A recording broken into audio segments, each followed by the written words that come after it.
this brewery stole my idea. Sort of.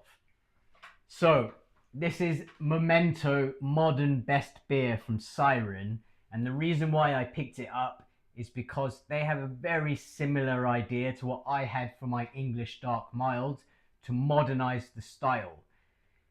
Essentially, English Dark Mild is a very, very traditional cask ale beer that is kind of left in the past. It reappears every now and then, but it's linked to old men in flat caps drinking beer in a pub, and young people don't really like it. My idea was to try and modernize it by adding a dry hop of Motueka hops, which would give it a kind of lemony citrus lift in terms of peel, so slightly bitter, kind of marmalade-y lift that I wanted to add into the hop profile of the English hedgerow fruits, berry fruits of the dark mild, to give it that marmalade on toast kind of vibe.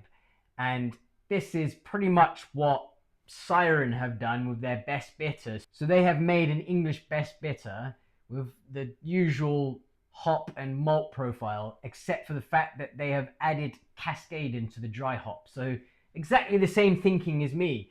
Keep it traditional, but try and lift it with a more modern hop in the dry hop to give it a little bit more aroma, a little bit more flavor on the edge of it. Modernize it in that way. So that's why I picked this up, because I was reading the description and I was like, oh, that's very similar to what I did with the Dark Mild. And that Dark Mild won a bronze medal in Switzerland as an English style beer. And I'm pretty sure it was the first medal winning Dark Mild ever in Switzerland. So I sound like a big head, but like I'm very proud of a Dark Mild doing well in Switzerland. Anyway, I picked this beer up for exactly that reason. I mean, Siren is a great English brewery. It's one of those hyped breweries that produce lots of great beers. And yeah, I just was very interested to see how their Cascade edition is added to a best bitter. So in terms of best bitter, for you Yanks and whoever watching this and you're like, what the bloody hell is a best bitter? Essentially, bitter in English beer means what you would know as a pale ale. So a best bitter is a kind of pale ale, but with a slight nuance that it uses a bit of crystal malt, so it's slightly darker. It's not caramelly, it's more of a kind of toffee leaning malt bill, but not too far. And a lot of breweries traditionally used sugar additions to dry it out a bit, so it's not too kind of big and not too cloying in terms of a mouthfeel. So that's your best bitter, slightly more bitter than a traditional English bitter pale ale. So, and a bit bigger on the malt side, a little bit darker, a little bit more kind of toffee notes, a little bit more hop presence, a best version of a pale ale. So pretty much all of the big, well-known, traditional, historic English breweries have their best bitter. They're usually all award-winning, very kind of big pride of place in English brewing. You have Timothy Taylor's with Boltmaker, you have Harvey's with their best bitter, you have Adnam's with their bitter. So it's quite a difficult style in England to kind of break into, because you have those classic beers that have had a long history and have won so many awards that, for a modern brewery with their modern tanks and modern brewing styles, as opposed to your old English breweries that have even perhaps square fermentation tanks, open fermentation, long-standing yeast strains that have really unique flavors and esters and all that going on. For a modern brewery trying to compete with that, it's quite difficult. So Siren have gone with a modern best beer, and they've added Cascade into the dry hop. Now, I think Cascade is quite an interesting choice because, yes, it is a kind of more modern hop. I mean, by today's standard, it is quite old. It harks back to the kind of West Coast IPA revolution. It's an American hop but it's more modern than, your English style hops. It brings with it not your typical modern tropical juice bomb of a hop. It's actually quite closely related to English hops, but provides a bit more grapefruit, citrusy pith, a decent bitterness, maybe some tea leanings, that kind of thing, especially in a dry hop.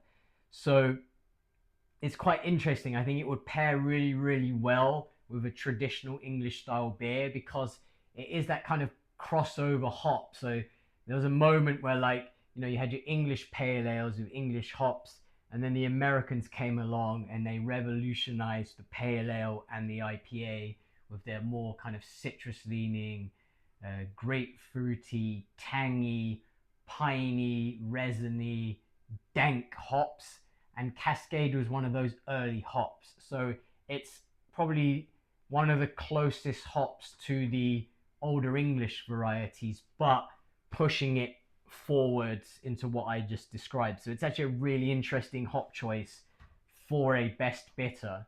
And it's a great way for it to kind of merge old traditional best bitter flavors with a more modern hop note, despite Cascade being quite old right now.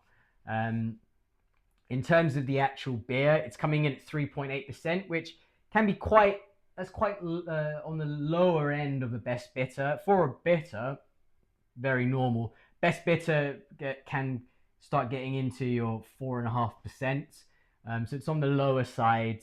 They're talking about English hops with grassy, herbal, and citrus notes, refreshing bitterness, and then there's a touch of Cascade in the dry hops. So yeah, very interesting, very similar to what I tried with my dark mild with Motueka. So really, really looking forward to cracking this open. I see on the can that it is saying this upside down, saying you should hard pour it. So perhaps this is a nitro pour, but maybe not. Maybe they just they've carbonated this in a way that, I'm going to hard pour it. It's not going to foam up too much. They're talking about a bit of a cascading effect with the Cascade hop. So yeah. Anyway, let's crack it open and see if theirs was as good as mine, because mine was pretty special. I'm joking. I'm sure this is going to be very, very, very good. Let's see. Oh, very lively, probably because I turned it upside down. But we carry on. All right, hard pour.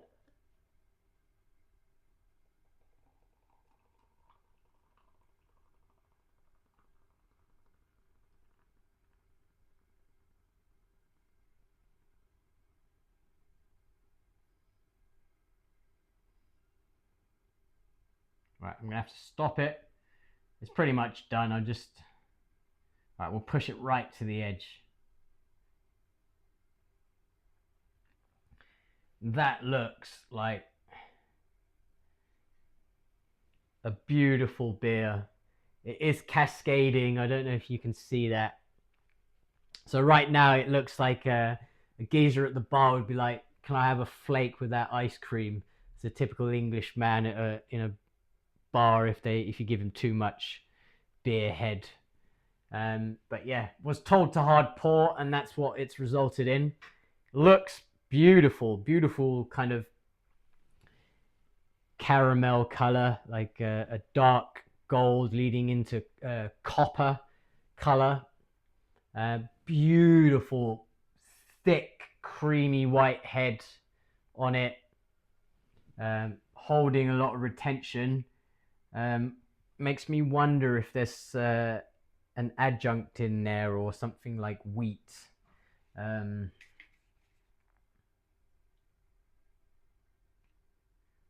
Yeah, malted barley, wheat. Yeah, wheat. So I mean, a lot of kind of more modern best bitters, they're adding wheat into the beer. It's not a traditional ingredient in a best bitter, but they add it at kind of like 2, 3, 4%, and that helps with the body and the head retention, which you can see That has got unbelievable head retention for an English beer. Usually on cask, you're looking at like a super flat beer. So yeah, beautiful, beautiful looking beer. Let's see how it smells. Yeah, very, very bright hop aroma. Really getting that cascade in that aroma. A nice hit of citrus going on. Yeah, beautiful kind of edge of grapefruit, citrus, maybe like hints of kind of berry and fruitiness that might be coming from either the yeast or the English hops in this. Little bit kind of I want to say like a tart malt aroma coming off it, leaning into like caramel. Yes, smells very interesting. So not your typical English aroma profile, and that's because of the Cascade dry hop. So let's see how it tastes.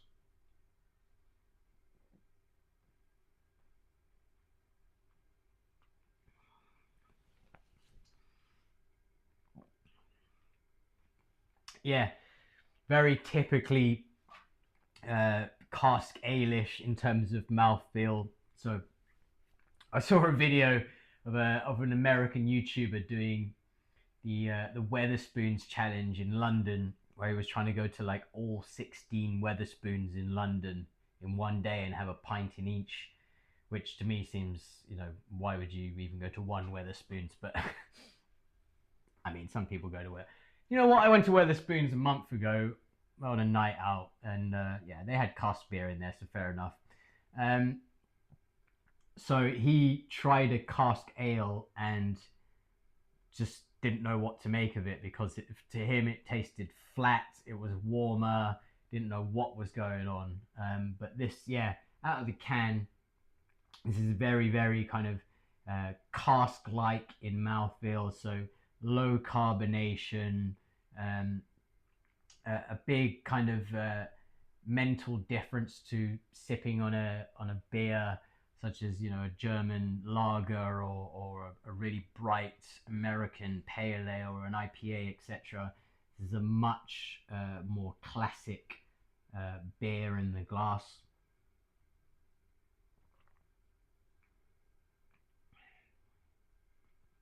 Yeah, so I'd say it's got a nice kind of toasty leaning into toffee malt flavor. Um, I would like a little bit more body. So a best bitter is supposed to have a decent amount of body, but not too much. So it's kind of sitting in a pocket of not being thin and also not being too big. And the best kind of the best bitters manage to sit in that pocket. And I think traditionally they get to that pocket by using your crystal malts and going a little bit higher in OG, but then drying it or bringing it back with your sugar addition, so that the yeast is eating all of that sugar and it's adding that alcohol, and it dries it out a little bit, and that sits it in the pocket. So for me, this is not quite in that pocket, but it's not bad. It's leaning on slightly thin.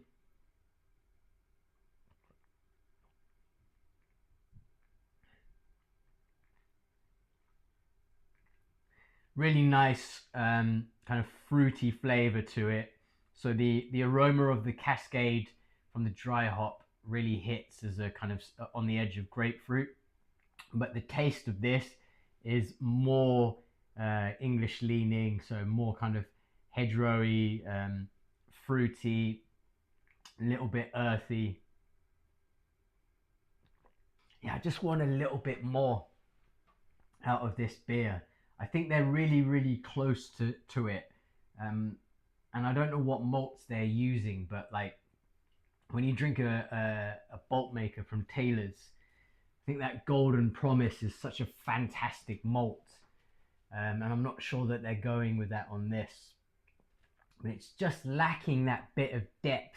This beer, it's just lacking that little bit of depth to the malt.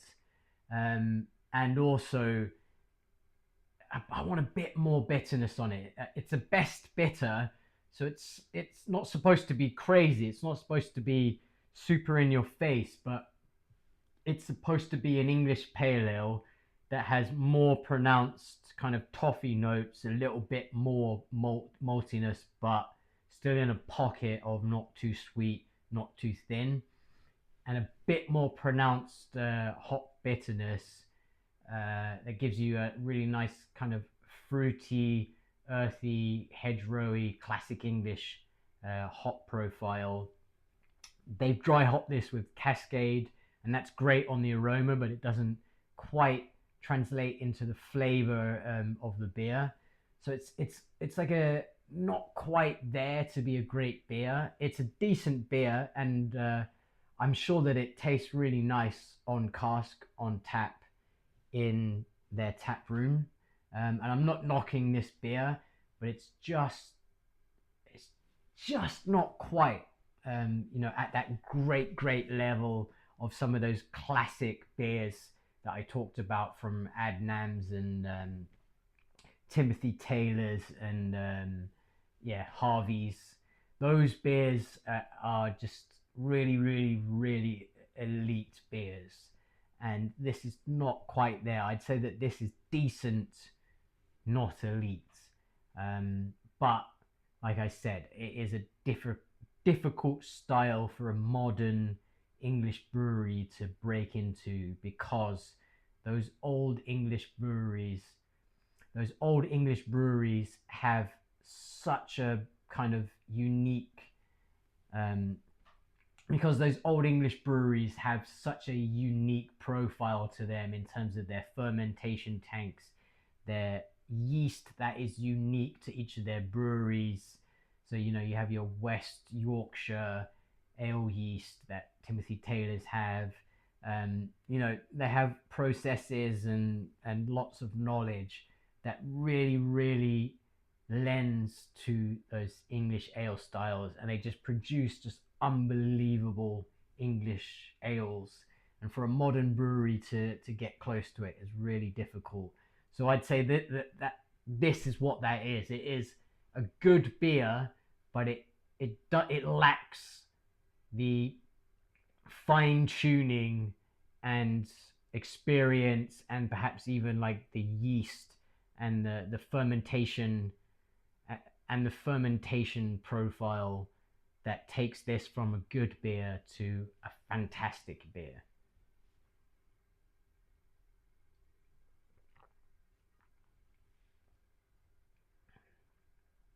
That said, it's a good drinker, and if I was sat in a pub in England and this was the only thing on tap, I wouldn't be going home. I'd be having 4 or 5 of these, and I'd have a good night. So cheers to Siren. They are a great English brewery. They've made a fairly decent best bitter. I like their approach to try and modernize it with a Cascade. I think that was a really great hop choice. And I think they should revisit this beer.